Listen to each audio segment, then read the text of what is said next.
Bueno, bienvenidos, bienvenidas. Damos comienzo a un nuevo conversatorio del IPEX, ¿sí? El Instituto de Pertenencia de CONICET y la UNCO. En esta oportunidad nos encontramos en este conversatorio que se titula A 20 años de la crisis argentina del 2001. Este conversatorio está organizado por el Núcleo de Estudios Socioantropológicos del IPEX y por la revista Enclave Comahue de FADEC, de la Facultad de Derecho y Ciencias Sociales de la Universidad Nacional del Comahue. Bueno, en esta oportunidad vamos a estar coordinando el conversatorio entre José Luis Bonifacio, también perteneciente al IPEX y a FADEX, y además es director actualmente de la revista, y por mí, en mi carácter de vicedirectora, ¿sí? del IPEX, y también como parte del núcleo que recién mencioné, ¿no? Y un poco la intención de este conversatorio es recorrer las contribuciones que realizaron algunos y algunas de las autoras que participan en este dossier, que en forma especial, ¿sí? Publicó la revista Enclave Comahue, en recordatorio, podríamos decir, en conmemoración, ¿no es cierto?, a los 20 años de la crisis del 2001. Y un poco cuando con José Luis pensábamos, ¿no es cierto?, la intención de ir articulando contribuciones de investigadores e investigadoras que analizan, ¿no es cierto?, estos procesos desde la coyuntura, pero también a través de la larga duración, tenía como un sentido también de poder pensar los procesos, ¿no es cierto?, que implicaron en términos de rupturas la crisis del 2001, junto también con un contexto muy particular que hemos vivido en los últimos 2 años, que refiere, ¿no es cierto?, a la pandemia por COVID-19, ¿no?, como dos hitos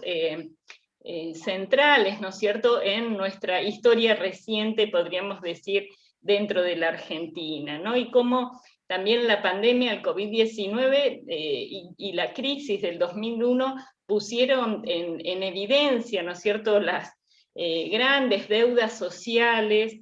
pendientes, y la profundización también de ciertas desigualdades dentro de la estructura social en la Argentina, ¿no? Y cómo también se ha dirimido desde el 2001 formas particulares desde las cuales se canaliza también la conflictividad social. Así que bueno, es un gusto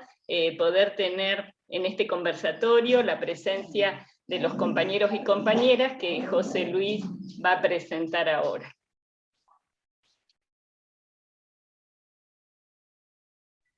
Hola, buenas tardes a todas y a todos. Bueno, con mucha alegría, inclusive con un poco de emoción, acá presentando este dossier, tratando de conmemorar una fecha que fue muy sentida para la sociedad argentina y que, bueno, en estos días seguramente en varios lugares se van a encontrar con recordatorios, y bueno, nosotros no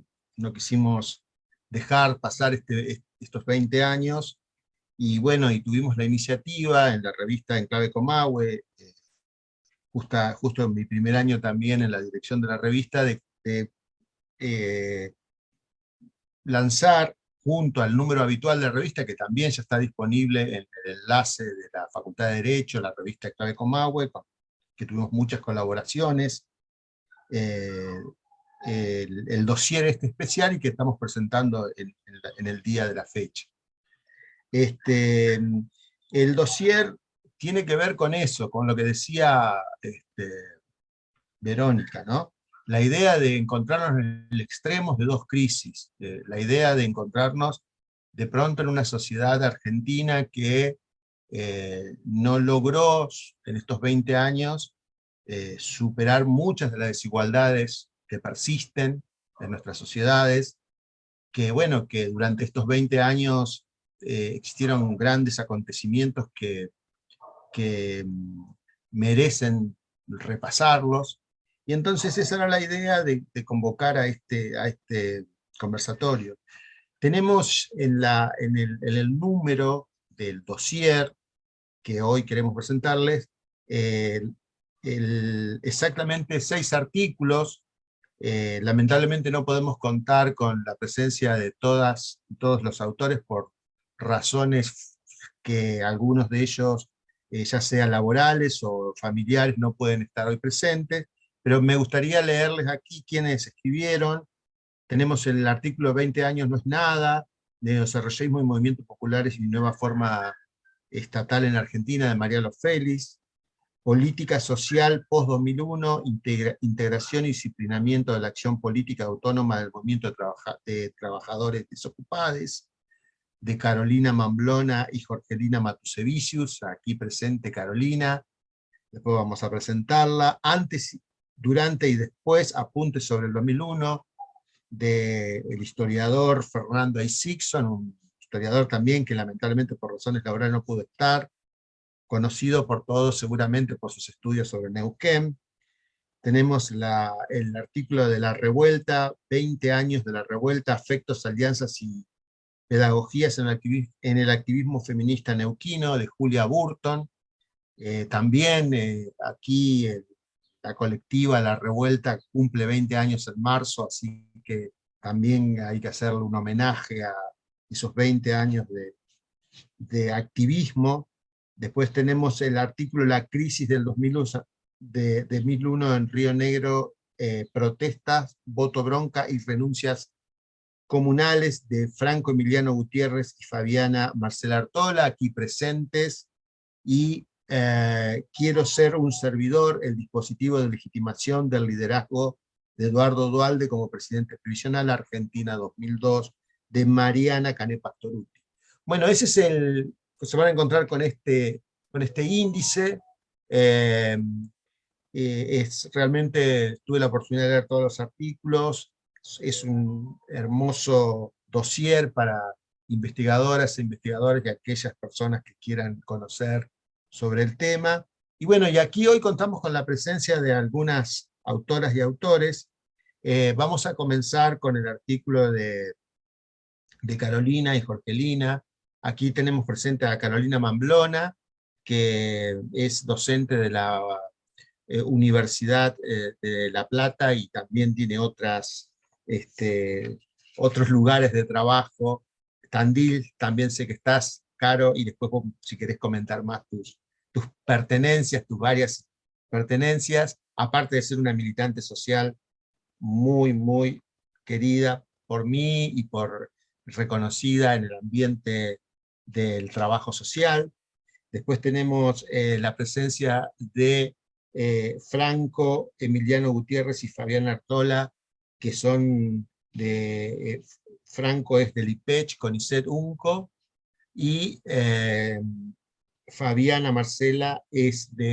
docente de la Facultad de Humanidades de la UNCO, y Mariana Cané Pastorutti, que está presente también, es docente de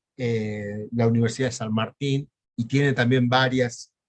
pertenencias que después nos va a contar. Así que dicho esto, le quiero dejar la palabra en el orden que fui dando. Primero va a contarnos Caro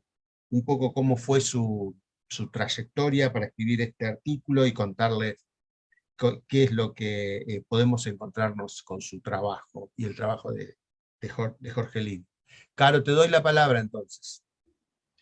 Bueno, buenas tardes a todas, a todos y a todes. Agradecerte, José Luis, y a todo el equipo de la revista por esta convocatoria.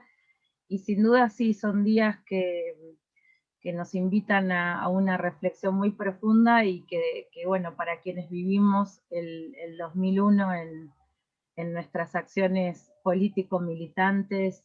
y también universitarias, nos llenan de emoción, ¿no? Volver a revisar los acontecimientos, los sujetos colectivos, y bueno, y qué sucedió en estos 20 años post-2001.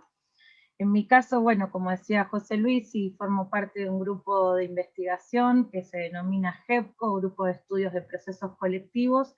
en la Universidad de La Plata, y en el caso de Jorgelina Matusevicius, que es docente de la UBA, bueno, compartimos un universo también militante e investigativo, donde sin duda estas dos dimensiones nos han ido encontrando y reencontrando en estos procesos, de los cuales no solo investigamos, sino que bueno, formamos parte de escuelas de formación, de diversas organizaciones piqueteras, de diversas organizaciones sociales, y un poco desde esa trayectoria escribimos este artículo. Vos, José, me avisás, ¿no? Por la cuestión tenemos 10 minutos, así que vamos a controlar el tiempo para no pasarnos. Voy a recorrer la lógica del artículo, que lo que se propone tuvo más que ver con pensar el impacto, y un poco fue la invitación de José Luis en ese sentido, de repensar las políticas sociales destinadas al sector de desocupados. Nosotros decimos como una premisa que va a recorrer todo el artículo, entre la integración y la asimilación de una parte del movimiento de trabajadores desocupados al aparato estatal. Y sin duda también reconociendo que el movimiento ya no ocupa un lugar ampliatorio de globalidad en términos de la radicalidad política que supo tener finales de la década de los 90 y 2001 y 2002, pero sí identificando en la actualidad también sectores que persisten, decimos nosotros, con un componente importante de autoorganización y autonomía, y que todavía perfilan con aquel viejo núcleo de pensar no solo el trabajo, la dignidad, sino también el cambio social, un pequeño núcleo que proyecta y se articula alrededor de un proyecto anticapitalista. De algún modo, lo primero que hacemos en esta escritura tiene que ver con identificar a ese movimiento en los desafíos actuales, en los desafíos contemporáneos, donde vuelve a aparecer también un plano de la crisis económica que se vincula a la dinámica del 2001, y es el endeudamiento externo, los condicionamientos del Fondo Monetario Internacional. Pero bueno, hoy escribiendo a la luz también de la pandemia por COVID-19, que sin duda aumentaron también la pobreza y la precarización laboral. Si bien no es objeto de nuestro análisis la pandemia en sí, no podemos dejar de mencionar, bueno, cuáles son los desafíos de este sujeto colectivo que identificamos que además en la pandemia se constituyó en un sujeto colectivo ineludible para el diseño y desarrollo de la política social del Poder Ejecutivo y los diversos niveles políticos, que sin duda no hubieran hecho posible la reproducción de la vida, ¿no?, en esta crisis actual que vivimos. Y sin duda que la capacidad de movilización y de lucha todavía lo constituyen en un sector que tiene un peso fundamental en la disputa por la redistribución que se da en el marco del Estado. En el artículo, bueno, recuperamos cómo llegamos al 2001, cómo se llegó al 2001, y sin duda recuperamos una serie de puntos de inflexión que se dan en la década de los 90, varios fenómenos a partir de lo que había dejado la dictadura militar, la hiperinflación y la desocupación como un fenómeno estructural, pensando cómo estos tres fenómenos se constituyeron en claves de disciplinamiento para la clase trabajadora, recuperando algunos autores y recuperando fundamentalmente cómo se da ese ciclo de luchas que abre, ¿no?, como en general es de bastante consenso en la teoría social, que se abren con el Santiagazo del 93, pasando por Putralcó, Plaza Wimpole, Tartagal y Mosconi, hasta llegar a los cortes de ruta del conurbano, y bueno, con los diversos formatos que las diversas dinámicas van teniendo, estallidos locales, cortes de ruta, revueltas, huelga general, sin duda que hasta llegar a lo que nosotras consideramos, aún revisitándolo desde hoy, que se trataron las jornadas del 19 y 20 de diciembre, pensándolas como Nicolás Íñigo Carrera nos invitaron junto con María Celia Cotarielo a pensarlas como una insurrección de tipo espontánea, una rebelión popular donde hay disposición a la lucha, donde se combinaron elementos organizados y espontáneos, sin duda, pero otros elementos, como dicen estos autores, vinculados a una insurrección más consciente, que no solo esté dispuesto a derribar un gobierno, sino a tener alguna alternativa de poder en clave de las y los de abajo, ¿no? Ese elemento no estuvo, y por eso coincidimos en caracterizarlos como rebelión espontánea. En un segundo momento recorremos todos los sujetos que para nosotras fueron fundamentales en la etapa, los 90, y fundamentalmente que van a tener un grado de peso significativo en el caso del movimiento de trabajadores desocupados hasta promediando la década de los 2000. Recuperamos el origen de los MTD,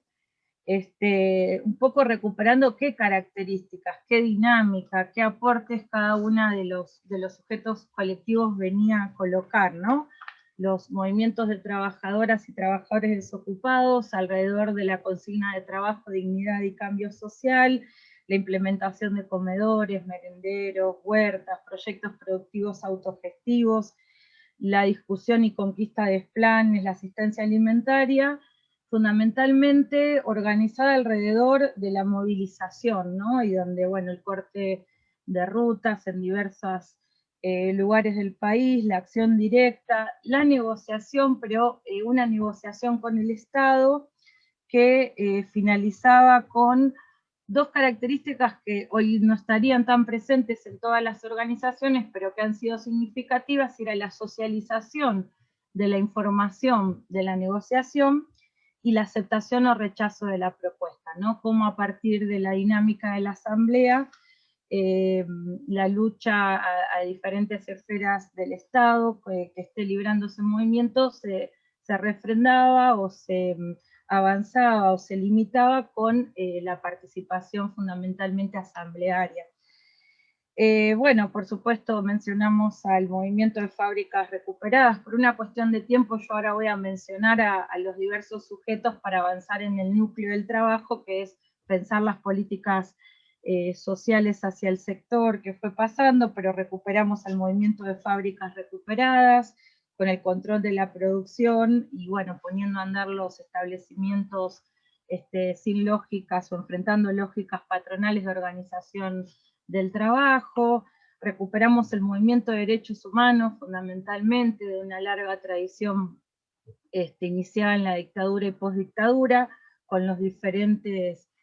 núcleos organizativos, ¿no? De madres, abuelas, pero fundamentalmente en los mediados de los 90 con la aparición de hijos y el escrache, las luchas estudiantiles, secundarias y universitarias, con la toma de colegios, de facultades y demás, el enfrentamiento a la Ley de Educación Superior del Banco Mundial, las asambleas populares, movimientos sociales de productores rurales, integrados por campesinos indígenas, y sin duda también el movimiento de mujeres, que ya a finales de la década de los 80 había comenzado con la organización de los encuentros de mujeres, bueno, hoy ya denominados actualmente encuentros plurinacionales de mujeres trans, travestis, bisexuales y no binarias, y cómo a partir del 2001 se multiplican las colectivas feministas, pensando en el eje del aborto fundamentalmente, redes contra la trata, y una masificación del movimiento de mujeres y disidencias. Cuando recuperamos todos estos sujetos para pensar un balance del 2001, identificamos algunos rasgos comunes en todas estas experiencias, ¿no? Una de ellas principalmente, que luego va a estar colocada y puesta de manifiesto en las jornadas del 19 y 20 de diciembre, es apelar a que no resuelvan otros, sino y a no esperar los tiempos burocráticos del sistema institucional, sino a tomar cada uno de los ejes que cada sujeto colectivo coloca en el centro, por las propias fuerzas, por las propias manos, por la propia autoorganización, ¿no? Hay una idea de autoorganización muy presente en cada una de estas experiencias. Junto con esto, la construcción horizontal, la democracia interna, la asamblea, bueno, diversas formas organizativas según cada movimiento, lo sintetizamos en la asamblea, la forma colectiva de toma de decisiones, y fundamentalmente la necesidad de no seguir los canales institucionales para resolver las diversas problemáticas sociales que hacen a la reproducción de la vida, sino más bien un horizonte de construcción de poder popular. Esto, sin duda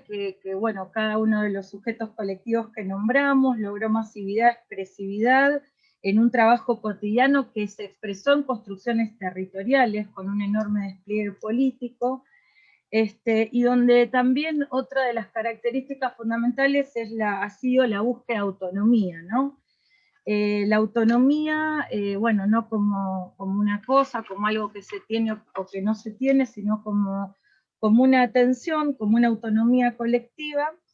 y que de alguna manera se conecta con una vocación de muchas de estas experiencias, con una prefiguración, con una anticipación de la sociedad que se busca construir, diríamos, de lógicas emancipatorias, ¿no? Ahí recuperamos algunos autores, como Gramsci, como Mabel Twaite-Rey, como Guillermo Almeida, que nos invitan a pensar este rasgo que fue propio de la autoorganización y que tiene en la autodeterminación y la autonomía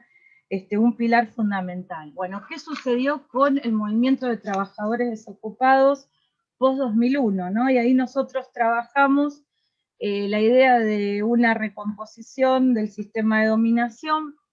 fundamentalmente a partir de las políticas sociales post-2001, y donde justamente una de las características que van a adquirir los programas sociales van a estar orientados por los organismos internacionales de crédito en la lógica del combate a la pobreza, con programas focalizados de asistencia, y fundamentalmente va a aparecer todo el repertorio de condicionalidades, ¿no? La política social condicionada por los préstamos que se obtenían para implementar un determinado modelo, ¿no? Hay una autora que habla de que las características de las políticas sociales hacia el sector desocupados tiene un componente contrainsurgente, con lo cual nosotros problematizamos que los movimientos de desocupados no eran una insurgencia, tal cual el modelo zapatista no implicaban esa caracterización, pero sí identificamos el componente contrainsurgente, es decir, cómo el Estado busca eliminar esos elementos, esas dinámicas más radicalizadas, y de algún modo ir asimilando, ir integrando, ir institucionalizando a las organizaciones, que eso significa reconocer no solo que las mismas participen en la estructura del Estado, ¿no? Sino a partir de convertirse ellas mismas en capítulos o momentos de la acción estatal. Y esto atravesó fuertemente a la dinámica del movimiento de trabajadores desocupados, ¿no? Vuelvo a reforzar esta idea, que es no solo la participación de las organizaciones en la estructura del Estado, sino ellas mismas cómo se conviertan en capítulos o momentos de la acción estatal. Es decir, una acción estatal que se va colando dentro del propio movimiento y que convive, en general en tensión, o en algunas de las organizaciones que nosotros estudiamos convive en tensión, el interés de clase que caracteriza al Estado capitalista. A partir de allí ubicamos 3 momentos para periodizar las políticas sociales hacia el sector. Un primer momento de masificación de la asistencia y tratamiento diferencial de los movimientos sociales según su identidad política, aquel momento inaugurado por Néstor Kirchner con la idea de distinguir entre duros y blandos, y donde hay una serie de programas sociales, entre ellos hablamos del programa Manos a la Obra, por sus características. Un segundo momento que se constituye luego del conflicto con el campo y la derrota electoral del año 2009, y ahí la caracterizamos a la instrumentación del programa Argentina Trabaja, que implicó la masificación de cooperativas de trabajo destinadas a desocupados para realizar trabajos en órbitas municipales, a cambio de un ingreso, bueno, y las cooperativas, la figura de la asociación civil, que los propios movimientos gestionaban, va a empezar a contener acá un fuerte rasgo de dependencia estatal y administrar una gran cantidad de programas sociales. Un tercer momento lo constituye el cambio de gobierno a fines de 2015 de corte conservador, que asumió con la expectativa de poder introducir reformas significativas para la clase trabajadora, como eran la reforma laboral y la reforma previsional, que intentó restar capacidad del control sobre la asistencia a las organizaciones sociales, ¿no? Reconvirtiendo... Claro, sí, discúlpame, te voy doy un cerrando. minutito más. Reconvirtiendo la Argentina Trabaja y pensando en el Hacemos Futuro, y alrededor de estos tres momentos que los vamos recorriendo y los vamos ejemplificando para demostrar esa imbricación de acción estatal hacia los movimientos y por dentro de los movimientos, cierro con las conclusiones, donde, bueno, sin duda, el desafío que enfrentan las organizaciones territoriales tiene que ver con la incorporación de una dinámica que tiene un componente burocrático propio de la acción estatal en su propia organización y dinámica interna. Y bueno, ahí recuperamos algo de esta característica, cómo de alguna manera se introducen las organizaciones, y cómo también, recuperando a Fernando Estrata y a Sergio Nikanov en un texto de Contrahegemonía, ellos indican que es necesario comprender que sin la construcción de relaciones de fuerza diferentes en el seno de la sociedad civil, la política se vuelve solo administración de lo existente, ¿no? Entonces, por ahí ellos nos invitan a pensar cómo la construcción de poder popular en el territorio por sí misma, ¿no? No garantiza posibilidades de mayor transformación en el mediano plazo si no se combinase con otras acciones, ¿no? Y desde ahí aumentan las posibilidades de aislamiento, integración y aniquilamiento de esta fuerza social, ¿no? Por eso nosotros cerramos el trabajo hablando de un elemento en estas luchas por venir, donde la consolidación de una fuerza propia, de una subjetividad desobediente y antagonista, de apuestas prefigurativas que muestren, aunque sea de forma embrionaria en el presente, la posibilidad de otras relaciones sociales, son indispensables para seguir construyendo movimientos desde una perspectiva emancipatoria. Bueno, muchas gracias y después quedo disponible para ampliar alguna cuestión. Muchas gracias. Gracias, Caro. Muchas gracias por tu exposición. Después abrimos el debate. Pasamos a la crisis del 2001 en Río Negro. Fabi y Franco, cuando quieran, tienen la palabra. Bien. Bueno, buenas tardes. Agradezco en primer término tanto a José Luis como a Verónica por la convocatoria de este dossier y a todo el comité editor, obviamente, de la revista Enclave. Nuestro trabajo lo titulamos La crisis de 2001 en Río Negro, protestas, voto bronca y renuncias comunales. Lo que hicimos, vamos a tratar de orientar la exposición en función de la estructura que ha tenido, que hemos elegido para nuestro trabajo. Nosotros hemos hecho, a propósito del privilegio que nos otorgan estos 20 años de haber transcurrido este proceso, es la abundancia de literatura referida al tema. El campo de las ciencias sociales se ha nutrido de complejos debates y reflexiones muy agudos, tanto en la inminencia del proceso como más cercano a nuestros días,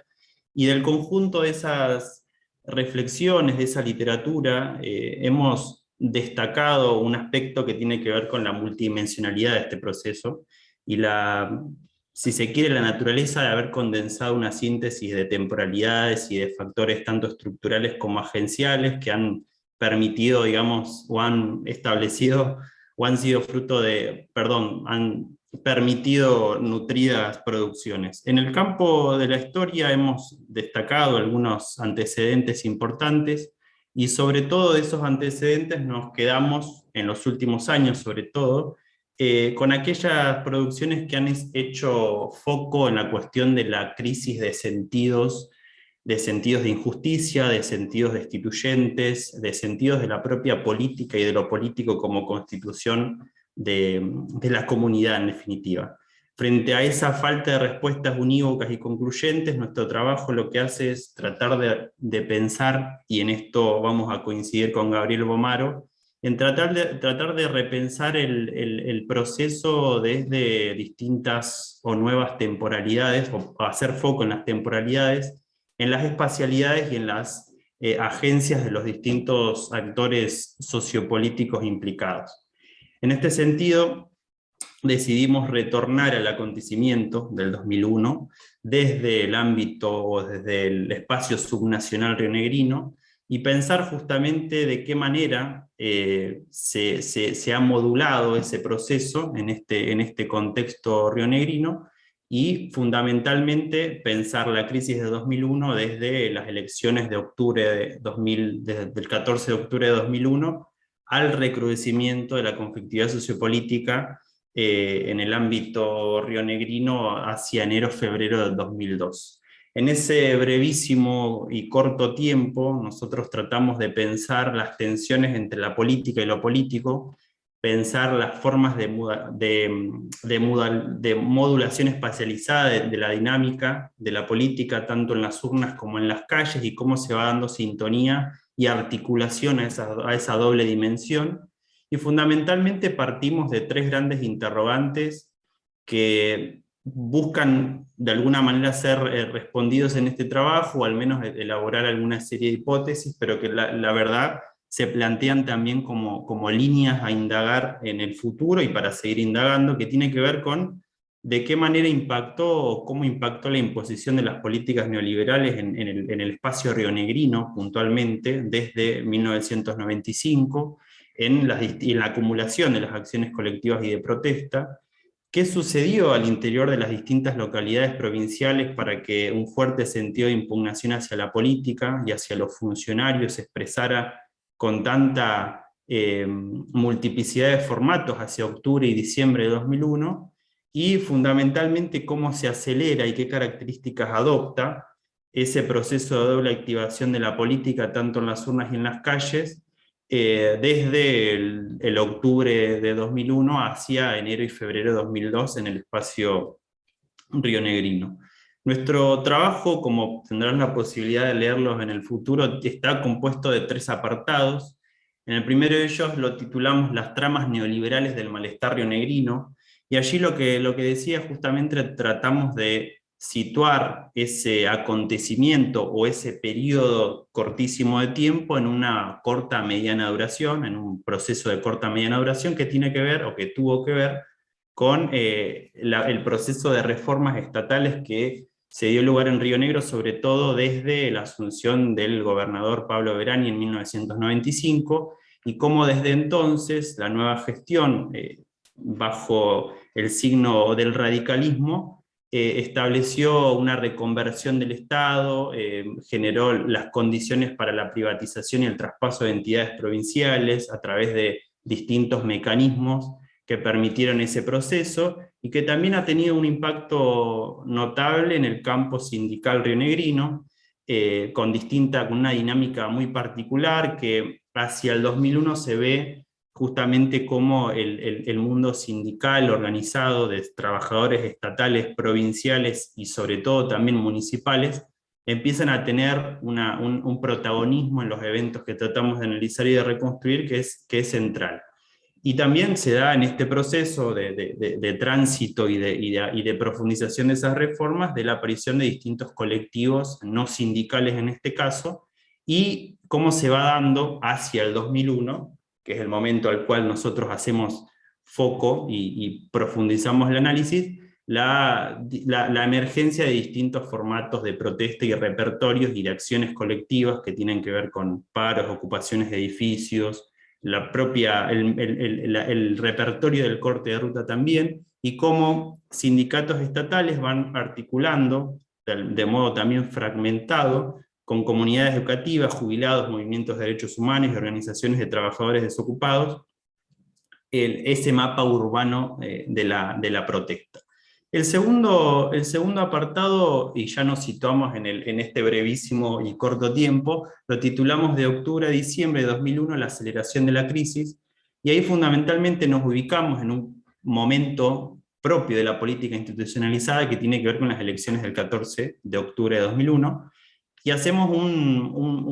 destacamos un doble juego, una paradoja. En primer lugar, la amplitud de ofertas electorales que se dan en el contexto rionegrino, que se presentan 9 listas para dirimir las bancas de legisladores que van a componer o que van a ir al Congreso de la Nación, y por otro lado, la elección directa por primera vez en la historia de los senadores nacionales que se da en el contexto nacional. Y esa situación tiene la paradoja de haber resuelto, como resultado justamente de esas elecciones, una tendencia hacia el malestar de esa política institucionalizada que se expresó en valores de voto bronca, podríamos decir, alrededor del 24,5%, es decir, el Río Negro alcanzó y se ubicó por encima incluso de la media nacional frente a esa situación, y particularmente en un rastreo que hacemos de los guarismos por distintas localidades, vemos cómo Bariloche, que es la ciudad con más electores de la provincia, la suma de sufragios anulados y votos en blanco superó el 40%.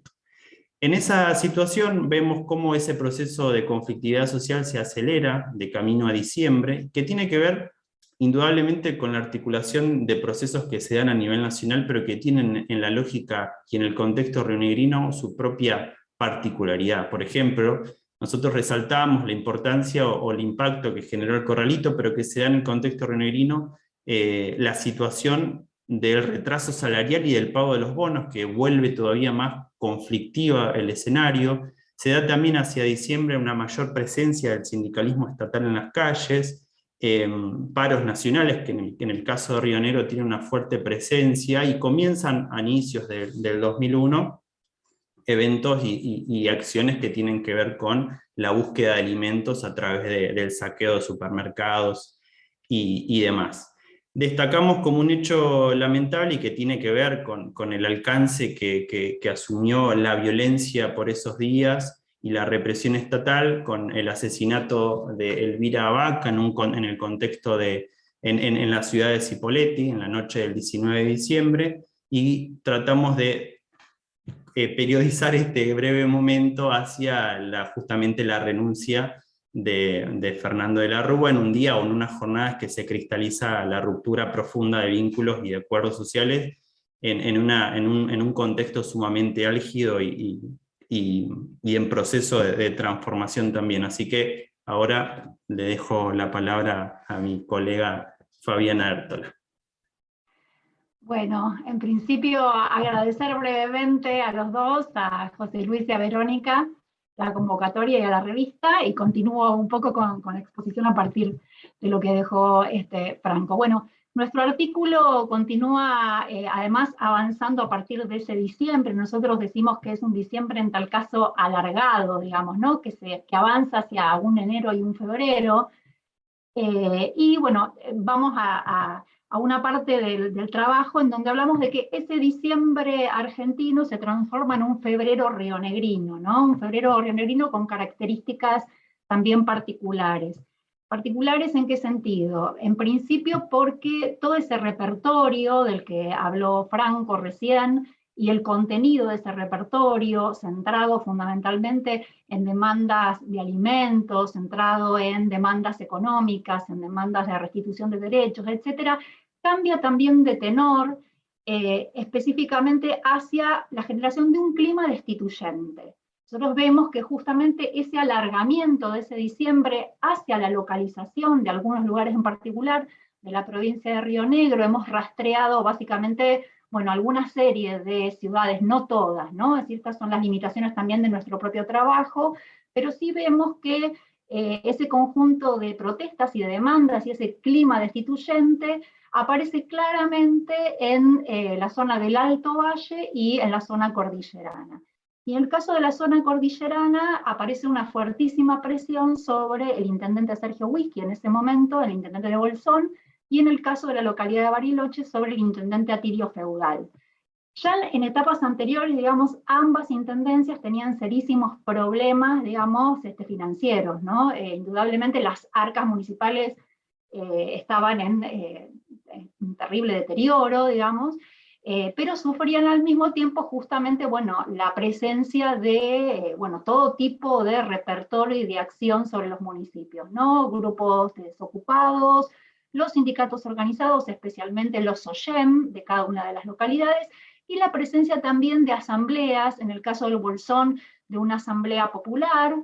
muy importante también, incluso que se opone permanentemente a las decisiones que va tomando el intendente. Entonces, por un lado vemos la política desde abajo, la presencia, digamos, de este repertorio, de estos actores sociales en acción en ambas localidades, y por otro lado, una crisis muy importante desde arriba, digamos, en la política institucionalizada a la hora de ver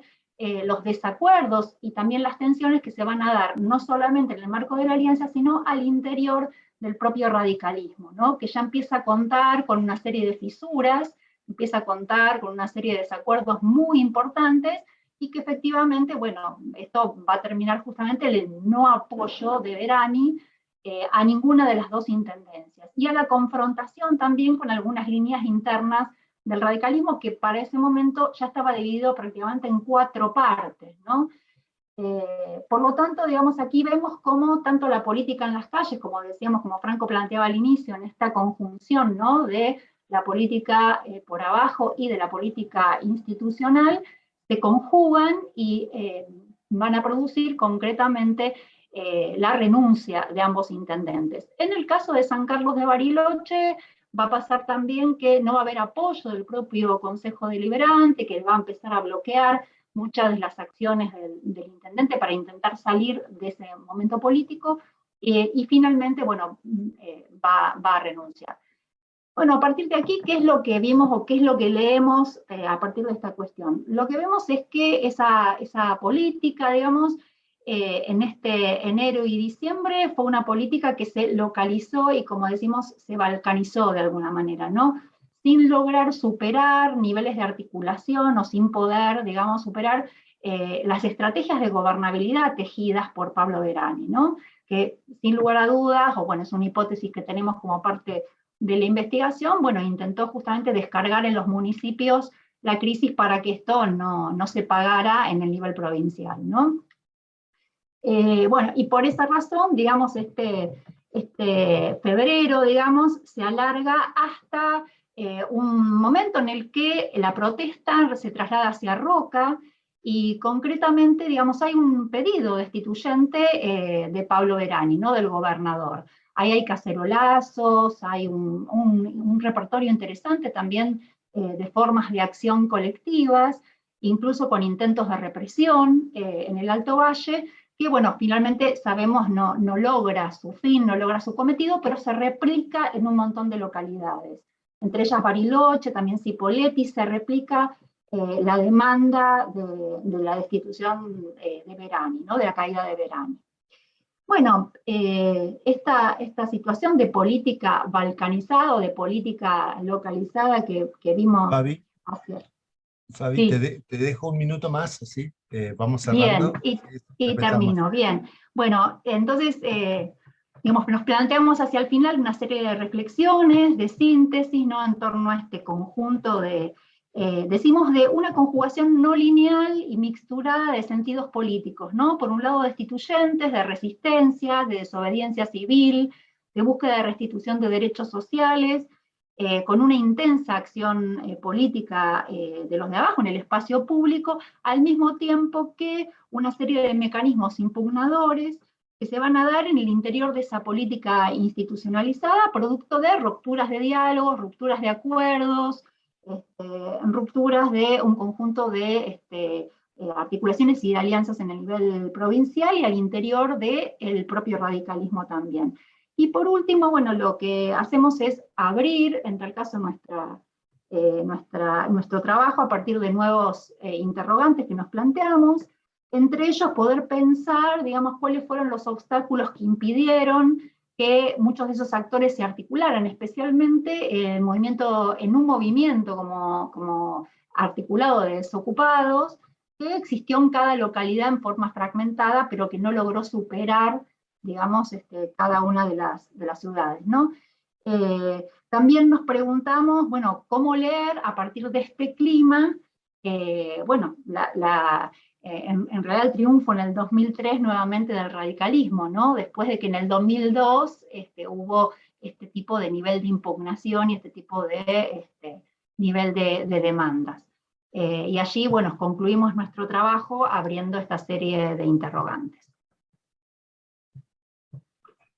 Bueno, muchas gracias, muy interesante. Hay que dejar asentado que Río Negro en Ciencias Sociales es una provincia que merece mucho más estudios y que, bueno, los aportes de Franco y Fabiana son fundamentales para ir comprendiendo todo el mapa.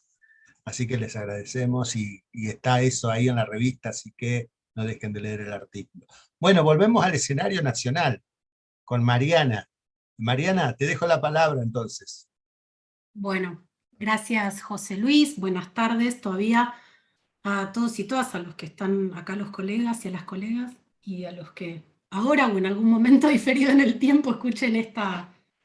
este conversatorio. Primero quisiera agradecerle tanto a Verónica como a José Luis la coordinación del dossier, pero también festejo particularmente, y esto lo traigo porque se lo mencioné por teléfono a José Luis y me parece destacable, la instancia del conversatorio de un dossier para que los artículos no queden en un repositorio que arrojamos hacia una revista y en el que después no tenemos debate quizás con el resto de las y los colegas que formaron parte de un número de una revista, de un capítulo de libros, algo que en el caso en los que los colegas y las colegas se conocen a priori, que no es este el caso porque yo no conozco personalmente a ninguno y a ninguna, me parece que es interesante reponer esta instancia de diálogo, así que festejo el espacio. Bien, como decía José Luis, yo soy becaria postdoctoral de CONICET, con sede de trabajo en el Centro de Estudios Sociopolíticos de la Escuela IDAES de la Universidad de San Martín, docente de la UBA.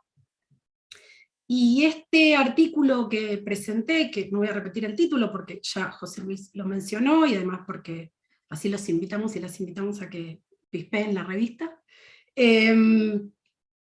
es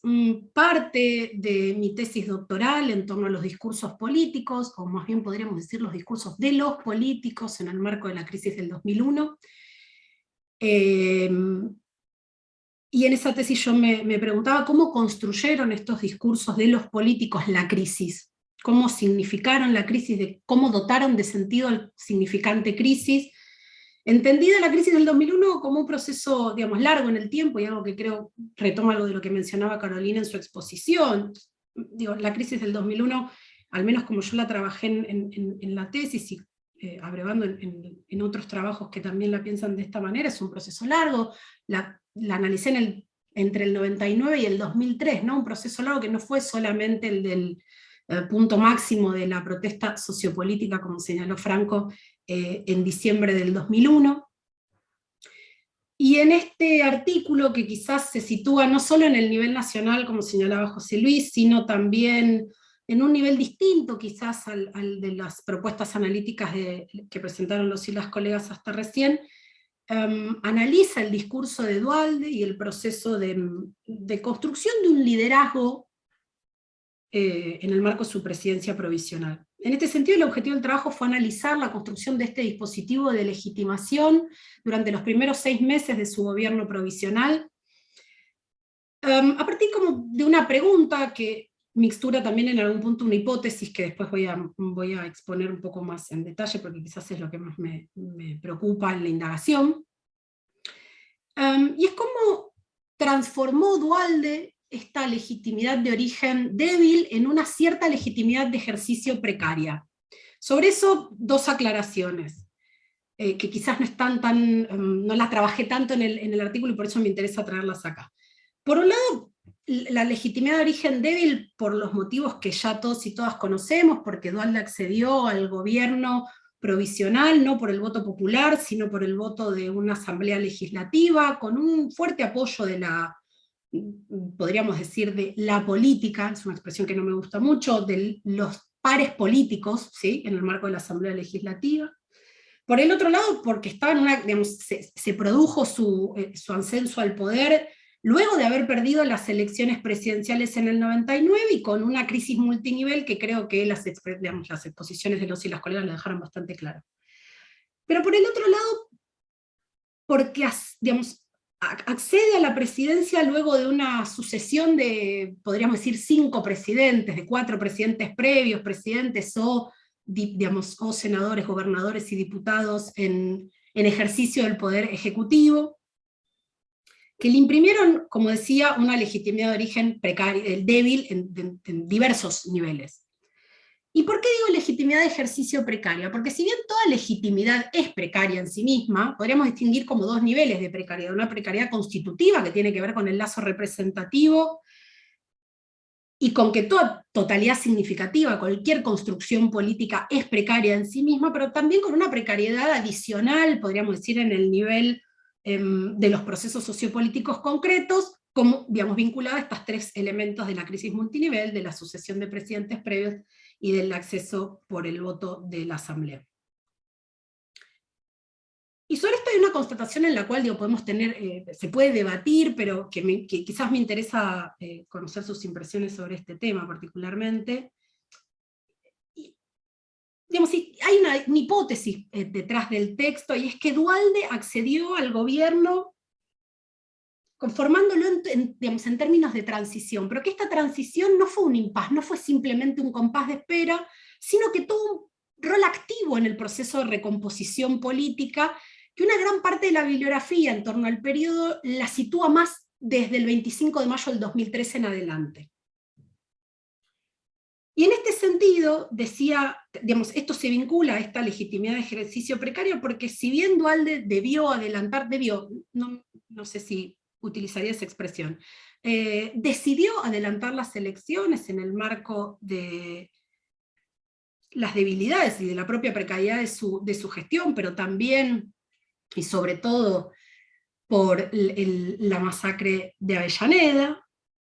del puente Pueyrredón, ciertamente logró cierta estabilidad que su predecesor, Rodríguez Sadio, su predecesor en los mismos niveles, ¿no? O sea, no Camaño y Puerta, sino el otro presidente electo por la Asamblea Legislativa, no logró. Adicionalmente, porque también logró ungir a su sucesor, a Néstor Kirchner. Recuerdan que en la prensa del periodo él era definido como el delfín de Duhalde. Y por el otro lado, porque además tuvo un rol clave en la interna del PJ del 2002, que finalmente se terminó dirimiendo a los efectos prácticos en las elecciones del 2003.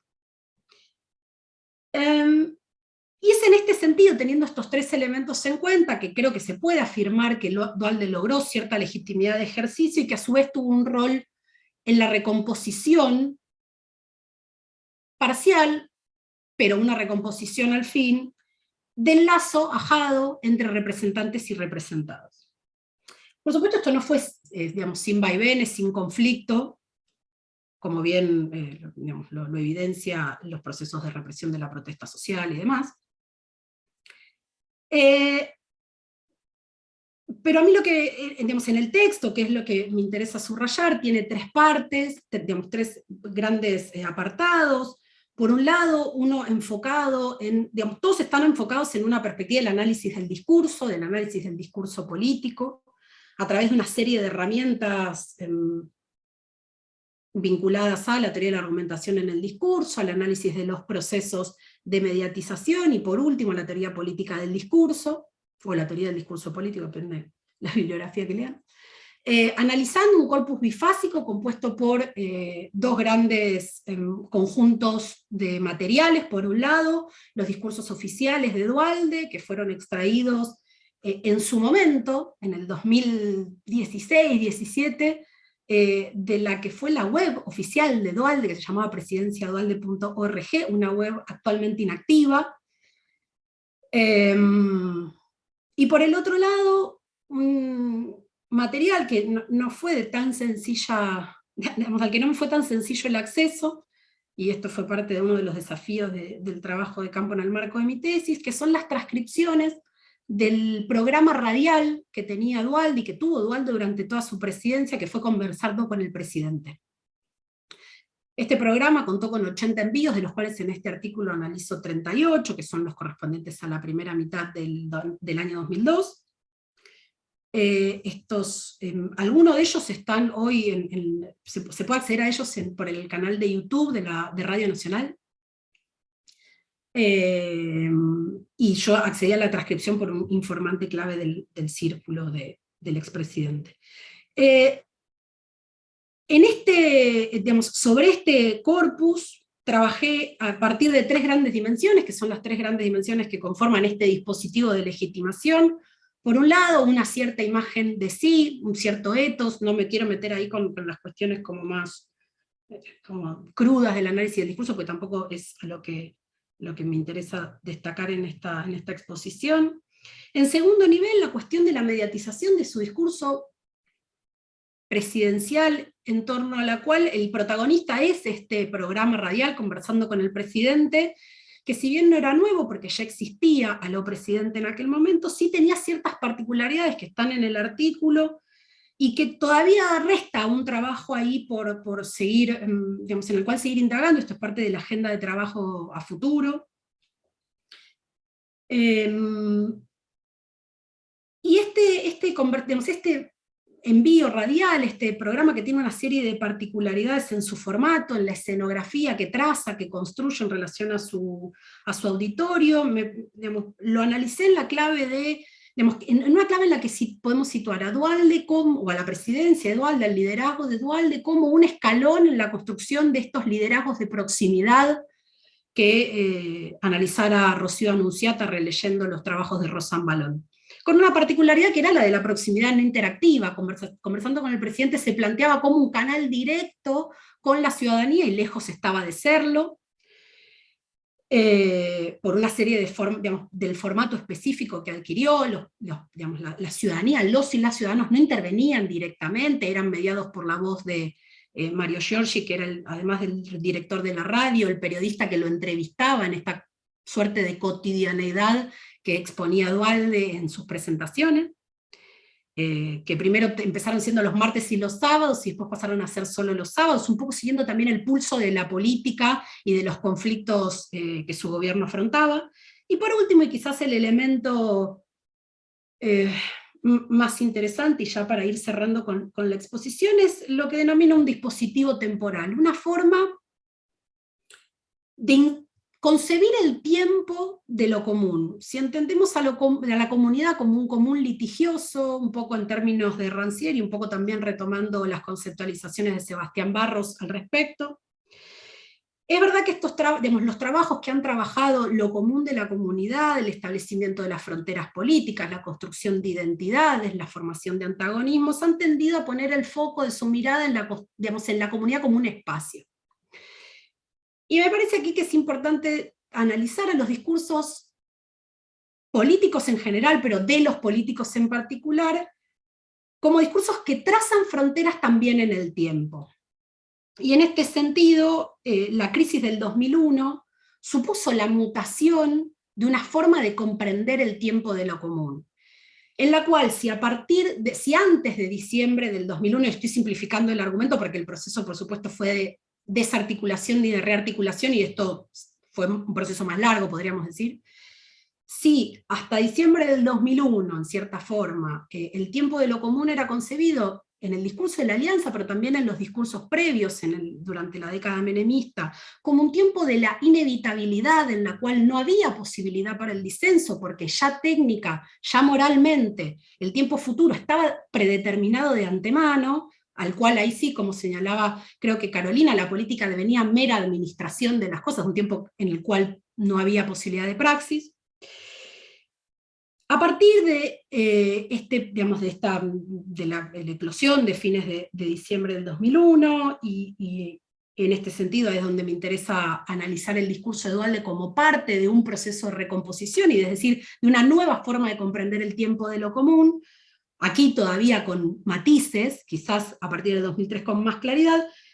El tiempo de lo comunitario aparece con una forma pendular, entre una inevitabilidad, un tiempo inevitable hacia futuro. Es verdad que en el discurso de Duhalde aparece la formulación de es esto o el caos, ¿sí? O sea, dejando por fuera, considerando imposible cualquier otra forma alternativa de estructurar lo social, pero por el otro lado también aparecían una serie de sintagmas y de formas de comprender el tiempo asociadas a ellas, como el modelo y la transición, quizás en el artículo me centro más en esta segunda, como reguladores de expectativas. ¿Sí? El presente aparecía como un tiempo indeterminado y el futuro también. Si bien el pasado era una amenaza, el pasado neoliberal era una amenaza que, digamos, que se presentaba como una posibilidad a futuro, el presente aparecía como un tiempo indeterminado. O al menos con indeterminado quiero destacar la centralidad del conflicto que parecía tener en algunos pasajes del discurso de Duhalde, que el conflicto parecía tener en algunos de los pasajes del discurso de Duhalde, y en el cual el lugar del otro, ¿sí?, no aparecía simplemente como el antagonista, sino que también podía pasar a la frontera interna y ser, digamos, recuperado, regenerado como un adversario político. En este punto la idea del péndulo da cuenta de que convivieron estas dos dinámicas, ¿sí? Y en ese sentido me parece que es una mutación importante respecto a cómo se concibió el lugar de la alteridad política en el periodo previo. Cierro con una última reflexión. El artículo que forma parte de dossier que escribí yo no recupera hacia el presente como quizás el trabajo del resto de las y los colegas, y sin embargo a mí me parece que hay un punto en común, y que en esto hay una agenda también para seguir trabajando, que es estos tres grandes momentos, que no sé si se pueden equiparar, pero que evidencian una forma de, digamos, un problema en esta forma en la que se concebía el tiempo en el periodo previo, que es el 89, el 2001, algo de esto Carolina lo señalaba, y hoy el 2020. Me parece que eso también es un desafío para seguir pensando, y es una forma de indagar sobre el vínculo entre la política y lo político, y los discursos en general. Esta clave del tiempo de lo común me parece que abre un escenario para seguir trabajando. Muchas gracias a todos y a todas por su tiempo, valga la redundancia, y seguimos escuchando, quedo disponible para consultas. Bueno, muchas gracias, Mariana. Bueno, cuando uno escucha todas estas exposiciones, se encuentra la tremenda agenda que tenemos aún en ciencias sociales para seguir indagando sobre estos desafíos que no dejan de, que ocurrieron hace 20 años, pero no dejan de tener sus huellas en el presente. Así que abrimos preguntas, consultas, debate, comentarios, reflexiones, para que si alguien quiere realizarla, este es el momento. Sí, José, también puedo leer algunos saludos y comentarios que aparecieron en Facebook, sí, que también está activa por aquí la presencia, ¿no es cierto?, de compañeros y compañeras que comienzan a compartir algunas inquietudes. Bueno, Joaquín, Graciela Blanco, Alan, mandan saludos y felicitaciones, ¿sí?, por las contribuciones de los compañeros y compañeras. Anuchi Sandoval pregunta dónde pueden encontrar el artículo de los discursos de los políticos en el contexto del 2001. Bueno, no sé, más allá del artículo publicado en el dossier, si querés comentar, Mariana, también si hay otros circuitos, otras publicaciones que querés comentar que son de tu autoría, ¿no? Bueno, Daniela Rodríguez también señala felicitaciones para los organizadores y expositores por presentar reflexiones y análisis de este momento histórico reciente y necesario para comprender el presente. Yo, bueno, también quería hacer un breve comentario, que me parece que tanto los artículos que expusieron los compañeros y las compañeras, pero además los otros artículos que aparecen en el dossier, creo que implosionan también en términos metodológicos algo que surgió, me parece, de las distintas intervenciones, que tienen que ver de cómo trabajar las espacialidades y las temporalidades. Me parece que justamente un evento tan evidentemente conflictivo, ¿no?, donde las acciones directas mostraban también la evidencia de los efectos inmediatos que tuvieron esas acciones, y al mismo tiempo la potencialidad a corto plazo, ¿no es cierto?, de la organización, bueno, tanto desocupados, desocupadas, como también para el caso de Río Negro, el fuerte protagonismo que tuvieron también sindicatos más desde los esquemas tradicionales, como son UNTER o también el sindicato estatal, ¿no? Y me parece que se evidencia, digamos, digo en términos temporales, porque a veces las acciones reivindicativas llevan como el tiempo asambleario de discusión, ¿no? Que es distinto en términos del pulso, de lo que se dirime en la agenda de lo político, que es distinto, sí, en términos de implosión, ¿no es cierto?, de la acción directa y en este caso, ¿no es cierto?,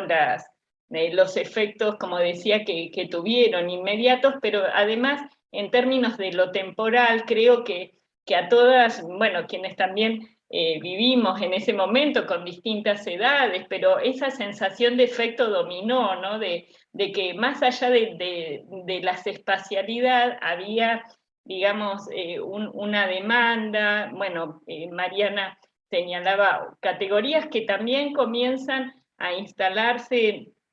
creo yo, desde otros recorridos teóricos, ¿no? Lo de los bienes, lo común, ¿no? Carolina también señaló en distintas oportunidades, bueno, la idea de la sostenibilidad de la vida, me parece que allí se van calando también otros recorridos teóricos que la literatura inmediata, digamos, no sostuvo los análisis desde la oportunidad de permearse, creo yo, de otras perspectivas teóricas, ¿no? Que mucho tiene que ver también con cómo nos vamos nutriendo en las posibilidades de pensar otros esquemas reivindicativos bajo la modalidad, ¿no es cierto?, o bajo el formato de movimientos sociales, bueno, el feminismo, también los movimientos ecológicos, ambientales, todo el giro ecoterritorial que también Svampa ha analizado, ¿no? Entonces, me parece que allí hay como oportunidades para las investigaciones sociales que implican, como decía, implosionar cómo trabajar el tiempo, sí, pero al mismo tiempo las territorialidades que a pesar de tener como matices muy particulares según las provincias, según las regiones, bueno, también había como territorialidades ensambladas al compás de acontecimientos que se iban articulando a nivel nacional, ¿no? Así que, bueno, muchísimas gracias por hacernos pensar. No está directamente relacionada con estos temas, pero no deja de ser parte, ¿no es cierto?, de los desafíos que tenemos en las ciencias sociales de sostener, digamos, las indagaciones con las excusas de los recordatorios, de las fechas, pero al mismo tiempo de las reflexiones que podemos sostener, ¿no es cierto?, en el traslado de los análisis a 20 años, ¿no? Sí, Norma tenía también allí la mano para comentar algo. La voy a sacar primero porque si no después queda como que tengo la mano eternamente levantada. Sí, yo, bueno, primero hacer un comentario en la línea de lo que estabas señalando, Vero, que me parece sumamente interesante el dossier porque lo que permite es pensar un acontecimiento o un proceso desde distintas puertas de entrada, ¿no? Entonces eso permite justamente dar cuenta de la complejidad de lo que fue el 2001. Pero yo en realidad creo que me voy del dossier en sí mismo, pero lo tiro como para reflexionar o para dejarlo sobre la mesa, ¿no? Si uno ha estado leyendo los diarios y ha estado mirando la televisión, en esta semana, o parte de la semana pasada, el tema del 2001 y la crisis del 2001 ha sido un tema que se ha instalado en la agenda, ¿no? Entonces, yo me preguntaba, bueno, ¿por qué? Y uno podría decir, bueno, porque son 20 años y cada 10 años siempre está esta cosa que pareciera que hay que reflotarlo, ¿no? Entonces, pero por otro lado, digo, ¿qué es lo que está, qué es lo que subyace? Esta idea acerca del sobrevuelo del fantasma del 2001, incluso ustedes cuando empezaron también, ¿no? No lo explicitaron, pero esta idea de equiparar o de alguna manera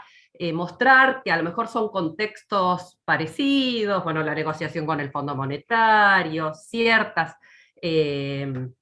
deudas sociales que no se han podido saldar. Y yo me pregunto hasta qué punto es posible equiparar equiparar o por lo menos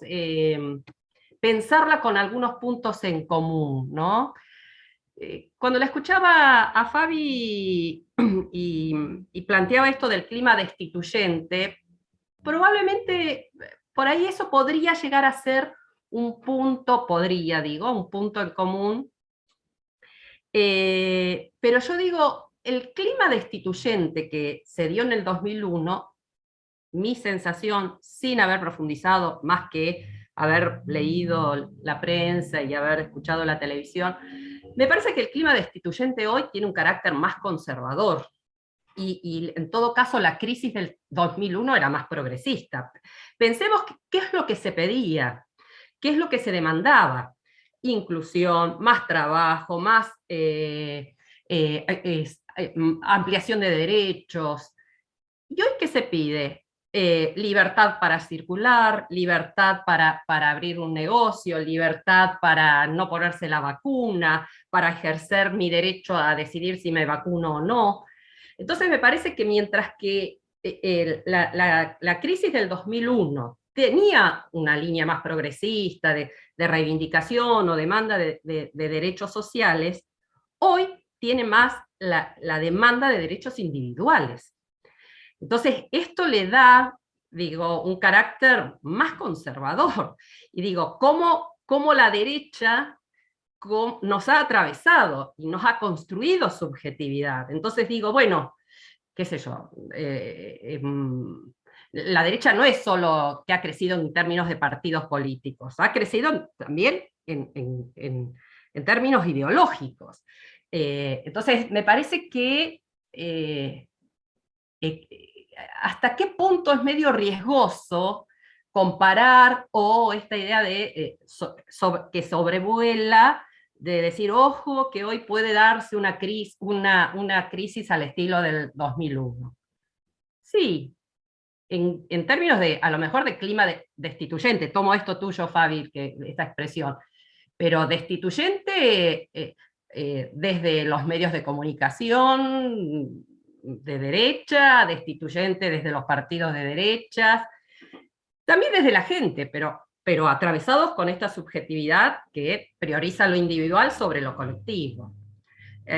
Ustedes hacían mención a las asambleas, las asambleas eran expresiones colectivas y pensándose en un colectivo. Y hoy creo que se piensa más en lo individual, ¿no? Pero bueno, eso quería compartir como a modo de reflexión, ¿no? Yo creo que hay grandes diferencias. Está bien, hoy no tuve esa manifestación espontánea y colectiva, hoy probablemente no esté por esto de la pandemia. Pero cuando estuvo, pensemos en esto de qué es lo que se pidió, ¿no? Esto de cacerolazo y piquetazo, la lucha es una... No, ¿cómo era el eslogan de la época? Además del váyanse todos, a ver si lo tengo Piquete acá. y cacerola, la lucha es una sola. Hola, claro. Hoy no sé hasta qué punto esto aparecería este dicho, ¿no? Bueno, nada más que eso. Gracias,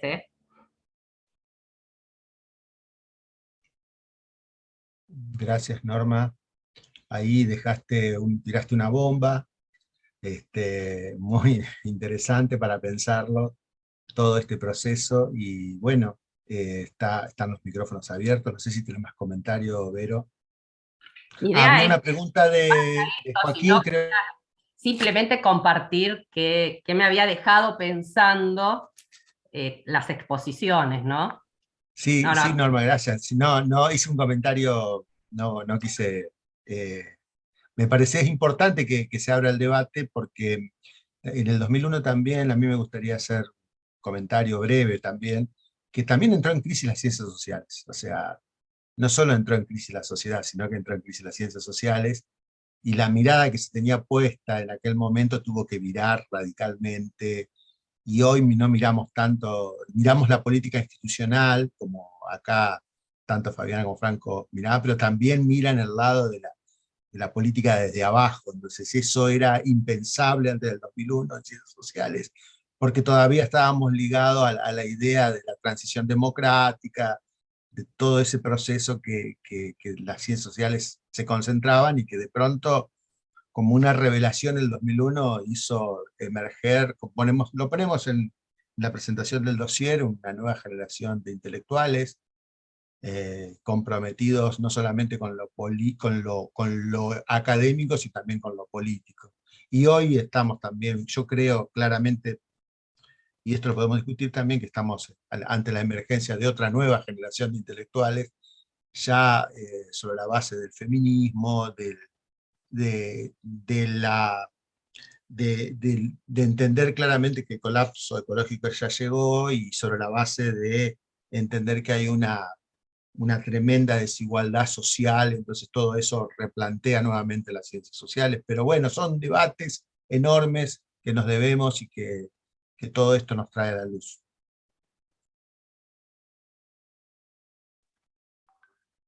Y hay una intervención de Joaquín, no sé si la querés leer, José, o la leo yo. Lela. Me estaba sonando el teléfono, pero la leo. Joaquín dice: felicitaciones, excelentes exposiciones,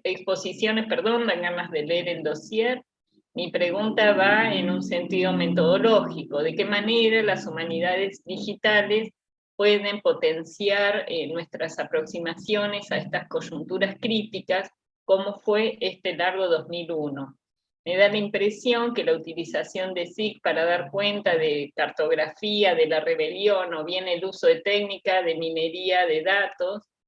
para dar cuenta de los discursos políticos o de los políticos, bueno, podría ser como una alternativa, ¿no? Me corrijo, me da la impresión de que puede ser muy potente. Bueno, vuelve a redactar: la utilización de SIC para dar cuenta de esta cartografía de la rebelión, o bien el uso de técnica de minería de datos para dar cuenta de los discursos políticos. Bueno,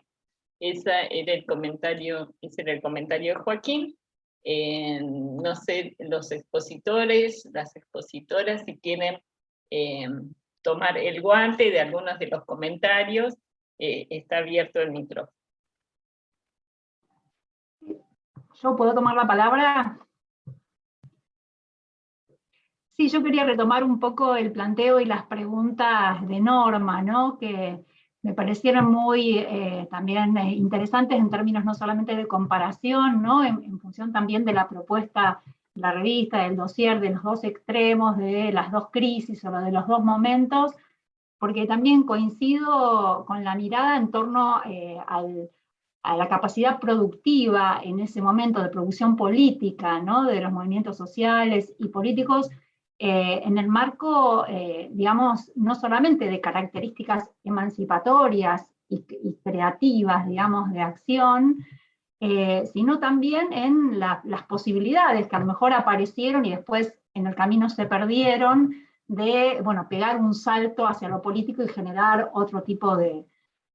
propuesta, ¿no? Que después, obviamente, bueno, es el kirchnerismo el que logra canalizar, el que logra articular, el que logra dar una salida política, pero me parece que, y esto lo digo para nosotros, digamos, para el campo de los investigadores, en el campo de las ciencias sociales, me parece que estamos necesitando como más categorías o más herramientas para pensar ese nivel productivo creativo, ¿no? Y en ese sentido me parece que, bueno, repensar el modo en el que el neoliberalismo se instaló y se sigue instalando, digamos, ¿no? En este proceso que también marcaba Norma, ¿no? De que por ahí fue ganando subjetivamente y en la práctica de los actores, digamos, aspectos que deberíamos revisar en el marco de esas racionalidades que se van instalando. Me parece que es justamente una de las dimensiones, por lo menos alguna de las que a mí me está interesando más hoy en día, para ver, digamos, cómo eso fue avanzando, de qué manera fueron avanzando esas racionalidades, a pesar de que en el marco del proyecto y de los gobiernos kirchneristas, se pudo, digamos, recuperar las capacidades estatales, se pudo lograr niveles de redistribución diferentes, digamos, ¿no? Y esto lo digo en el marco como estructural, pero me parece que tenemos que repensar todas estas cuestiones que van por el lado de las imposiciones blandas, de las racionalidades, de los discursos y de las prácticas que invitan permanentemente al individualismo y que obturan, de hecho, la posibilidad de seguir, digamos, produciendo políticamente, creativamente la emancipación, ¿no? O todas las alternativas de corte emancipatorio, como señalaba Carolina, con todos los aspectos de autogestión, ¿no? A partir de los movimientos, que son muchos y variados, pero que aparecen muy particularizados, o por lo menos es la mirada que yo tengo actualmente a la hora de ver, ¿no? En qué diagnóstico estamos a la hora de pensar los movimientos sociales o las articulaciones de las organizaciones sociales, ¿no? Y pensar otro proyecto político alternativo, otras cosas diferentes, ¿no? Eso. Yo también me quedo pensando a partir del disparador de Norma, ¿no? Y sin duda que cuando revisamos un acontecimiento de este calibre a 20 años, o sea, uno no puede pensar que la historia se va a repetir y nunca se repetiría bajo las mismas lógicas, ¿no? Pero sí hay que identificar elementos de continuidades y rupturas, tanto los proyectos hegemónicos como los proyectos de resistencia. Y retomo lo que vos traes de la subjetividad individualizante, individualista, un etos neoliberal, podríamos pensar, para recuperar que también en los 90 eso estaba presente, ¿no? Todo el discurso privatizador nos había arrasado subjetivamente, la fragmentación de la clase trabajadora, fenómenos como la desocupación que en aquel entonces no se los entendía en una clave de análisis científica europea que los dejaba en una lógica de marginalidad, de exclusión, y no se avisoraba siquiera la potencia política que el movimiento de trabajadores desocupados iba a colocar, ¿no? Nunca tampoco solos, ni en una lógica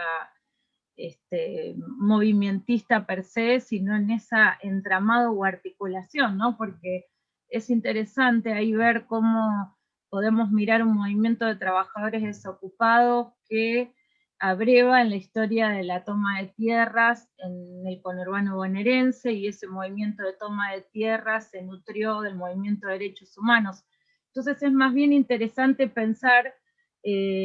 una suerte de vasos comunicantes, de hilos que van entramando, esto que también una de ustedes decía de la construcción de la territorialidad en clave de construir una fuerza social. Y entonces ahí es donde vamos viendo esos procesos donde ningún movimiento termina de morir, ni aún institucionalizándose, y como lo nuevo, movimientos que en apariencia son novedosos, también tienen una génesis que se articula a otras experiencias históricas. En los 90, la subjetividad arrasada neoliberal, desde el activismo militante, nosotros tratábamos de buscar experiencias de los 70, en otro contexto histórico donde todavía no había una reparación histórica en juicios, donde todavía el papel de las madres y el movimiento de derechos humanos era de confrontación y no estaba todavía configurado una elaboración histórica. Entonces era ligarnos con sobrevivientes de los 70 que transmitan algunas experiencias en lógicas muy fragmentadas, de mucho dolor, de poca reparación social todavía. Y sin embargo, algo de todo eso articula con la emergencia del 2001. Por eso para nosotras es interesante revisar también hoy el proceso tensional de cómo el Estado fue canalizando, como decía Fabiana, fue capturando un proceso que en el 2001 estaba mucho más en la lógica de la autonomía del territorio, se fue institucionalizando, pero para dos cuestiones. Primero, para prepararse para futuras batallas. sin duda que las dos dinámicas que el José plantea, ¿no? Las luchas socioambientales y las luchas feministas que implican la reproducción de la vida, ambas tienen en el centro la reproducción de la vida como el eje central, como la contradicción fundante en la actualidad entre el capital y la vida y la persistencia de la vida. No van a ser luchas que no sean exentas de tensiones, ¿no? Y de disputas y de dinámicas confrontativas. Entonces, en ese sentido, aprender de estos procesos históricos para anticipar, para tener más capacidad de construir una fuerza popular que pueda no solo destituir, sino también instituir otras construcciones políticas, pero además también no hacer de cuenta que ahora no hay experiencias de lucha, que eso también es otro error, es otra limitación que muchas veces las ciencias sociales también recaen, que parecería que cuando es un tiempo más apaciguado, parecería que los movimientos, ¿dónde están? ¿No? Y siempre están. Nosotros tenemos que saber leer, o sea, hoy las luchas socioambientales cobran una masividad, producto también de lo que muestra esta crisis por COVID, pero hace 20 años que las asambleas antes ciudadanas, ahora de comunidades, están dando batallas en los territorios, en algunos casos con más articulación, o con más soledad, pero siempre enfrentándose a una fuerza represiva que puso un foco ahí muy claro. Ahora se descubre para masificar, y eso siempre que una agenda que los movimientos, o sea, las agendas que los movimientos van colocando se vuelven más transversales y articuladas, sin duda que hay que celebrarlo. Pero por eso no hay que invisibilizar esos sujetos que persisten, que están, que tal vez no se vuelven masivos en tiempos de institucionalización, pero que son quienes no solo persisten en formas organizativas, sino están atentos a lo específico de esas luchas y anticipando por dónde hay que ir. Y me parece que eso no hay que perderlo de vista.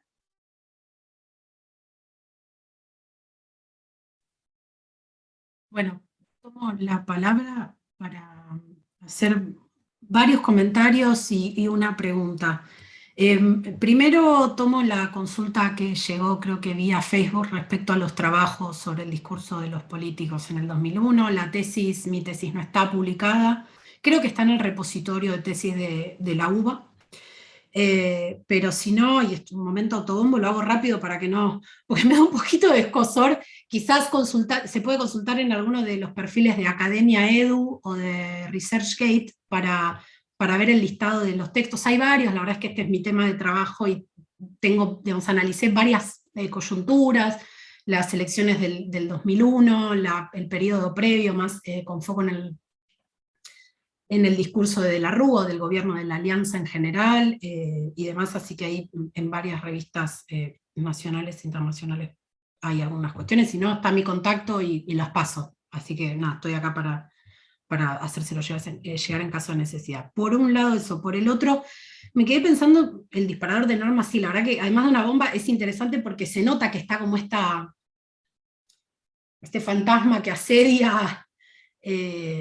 un poco porque el 2001 siempre asedió, desde que existió, asedió nuestra vida sociopolítica, y hay ciertas coyunturas en las que parece que más que en otras. Pero también me pregunto si, obviamente, digo, no es obvio. Sí creo que, como señalaba Fabiana, hay ciertos como peligros de tratar de asimilar así sin más dos coyunturas extremadamente disímiles por una variedad de razones, y a su vez creo que revisitar el 2001 como lo estamos haciendo en esta instancia nos puede permitir quizás echar luz sobre algunas cosas de nuestro presente que como decía Carolina, a veces son un poco ruptura y un poco continuidad al mismo tiempo, ¿no? Y me pregunto si quizás no había también en el 2001, y cuando digo 2001 me refiero a este 2001 largo, o sea, no solo el 19 y 20 de diciembre en los grandes centros urbanos, sino, como señalaba el texto de Franco y de Fabiana, este 2001 largo hasta febrero del 2002, dependiendo de de las territorialidades subnacionales, pero también a nivel nacional, digo, no es que se saldó de un día para el otro, la amenaza a través de la caída de un presidente existía, y cuando uno lee la prensa del periodo esto es muy notorio. Quizás para los y las que lo vivieron me podrán, digamos, me dirán, sí, claro, no estaba tan claro que Duhalde iba a estar 1 año y medio. Pero me pregunto, en ese sentido, si quizás en esta crisis del 2001 larga no hubo también un componente de ese individualismo más, como señalaba Norma, conservador.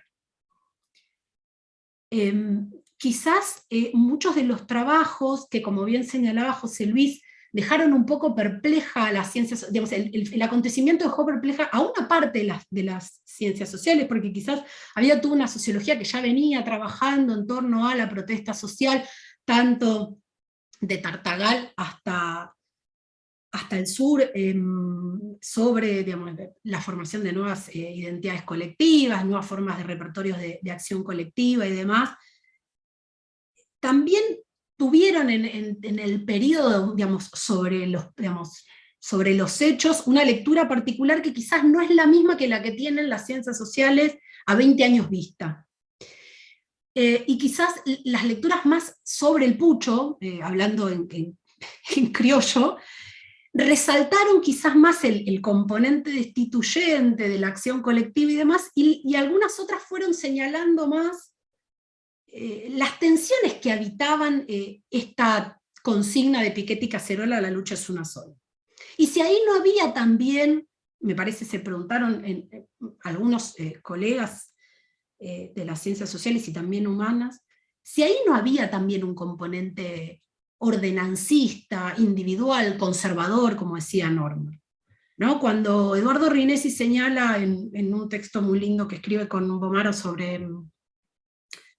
en los lentes de Víctor Hugo, en una compilación señalaba eso, decía, bueno, el kirchnerismo fue más hijo del 2001 y del componente destituyente del 2001, pero también fue un poco hijo de ese componente ordenancista del 2002. Y me pregunto si quizás también, ya viniendo un poco más acá en el tiempo, y esto quizás los textos de Bomaro más recientes sobre la identidad política primero del PRO y después de Cambiemos, ¿no señaló también al macrismo como un hijo del 2001? De modo que ahí entonces había algo de esto que me parece que si bien a todos un poco, de cierta forma un poco no es que nos sorprende, pero decimos como, che, pero ¿qué pasó? ¿De dónde estaba toda esta gente? Y me pregunto si ahí no había también un poco... No tengo una respuesta, pero me pregunto, haciendo como esta lectura de estos colegas que han pensado el proceso y procesos políticos, sociopolíticos posteriores, han señalado también esta continuidad de esta forma de subjetivación, de esta forma de concebir el mundo, de esta ideología en términos amplios, no como mentira que vela la realidad, sino como cosmovisión, diría Gramsci. Eso por un lado, para seguir debatiendo porque no tengo una respuesta. Y después respecto a lo que plantea Joaquín, levanto el guante ahí para la pregunta de la cuestión de la minería de datos. Ahí hay un tema no saldado y que estamos todos un poco debatiendo también, y celebro eso porque el cruce de distintas metodologías me parece que a todos y a todas nos suma siempre. El tema con la minería de datos es ¿qué dimensión del discurso, o de qué dimensión del discurso puede dar cuenta? En un congreso hace un mes en Rosario debatíamos con algunos colegas de ciencia política de la Escuela de Política y Gobierno de la UNSAM que estaban trabajando con minería de datos sobre redes sociales en esta etapa de los últimos 5 años, y charlábamos sobre cómo recompones el sentido a partir de un algoritmo. Por eso digo, si nosotros queremos hacer un trabajo sobre, qué sé yo, por ejemplo, un trabajo lexicográfico, o más orientado a señalar continuidades digamos, vinculadas al léxico, a las nubes de palabras y demás, evidentemente es una herramienta que además permite manejar grandes volúmenes de datos que quizás me hubieran ahorrado un montón de tiempo en mi trabajo de campo, que lo hice recontra hiper mega artesanal, una por una, toda la nota de la prensa de los 3 periódicos de tirada nacional más grande. Me hubiese servido seguramente un montón, pero hay cuestiones de la significación, de la disputa de sentidos, que yo no sé si es tan fácil de aprender con un algoritmo. Obviamente el algoritmo aprende, pero hay algo del componente que le ponemos nosotros los y las investigadores, que creo que al menos nos ponen en algunas dudas respecto a cómo encarar esa metodología. Insisto, tampoco sobre esto tengo una respuesta, me parece que nos trae algunas preguntas y a su vez nos puede ayudar en un montón de cosas, porque también es esto, me parece que es una muy buena puerta de entrada cuando queremos manejar grandes volúmenes de datos, y a su vez me parece que también, y esto ahora sí, a tono prácticamente de opinión, creo que es importante complementarlas con otras, sobre todo cuando analizamos el discurso. Bueno, evidentemente se armó un debate tremendo, muy interesante, se abrieron muchos portales aquí en este debate, hasta un portal metodológico en el último. Nos queda para seguir pensando, me parece que tenemos que en principio darles las gracias por su tiempo, por sus presentaciones. Y bueno, ahí está la revista para que sigamos debatiendo, está el espacio, está el instituto, está la revista, esperamos que eso sea un lugar para que nuestras reflexiones, sean lugares para que nuestras reflexiones puedan ser canalizadas, esa es la idea,